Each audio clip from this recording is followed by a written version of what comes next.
2025 সালে সাইকো কিলার মুভি নিয়ে আসছেন বাংলাদেশের মেগাস্টার শাকিব খান। সেই সাথে আরও জানাচ্ছি এই মুভিতে পারিশ্রমিক কত টাকা নেবেন শাকিব খান। তো এখন শুনে আসি 2025 সালে সাইকো কিলার মুভি হবে একটি কমার্শিয়াল মুভি, যার জন্য বর্তমান শাকিব খান আরব আমিরাতে গোল্ডেন ভিসা পেয়ে শাকিব বলেন, আরব আমিরাতে যে সম্মান আমি পেয়েছি তাতে আমি মুগ্ধ। আর এই সাইকো কিলার মুভি ডিরেক্টর হিসেবে কাজ করবেন তুফান সিনেমার পরিচালক রাইহান রাফি।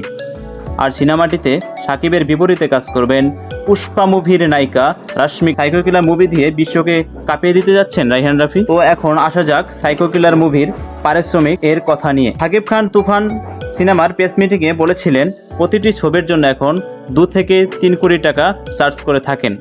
আর ব্যবসা অনুযায়ী 100 কোটি হলে 25 কোটি টাকা এবং 200 কোটি হলে 50 কোটি টাকা নিয়ে থাকেন। তো ভিউয়ার্স, ভিডিওটি আপনাদের কাছে কেমন লাগলো অবশ্যই কমেন্ট করে জানাতে ভুলবেন না।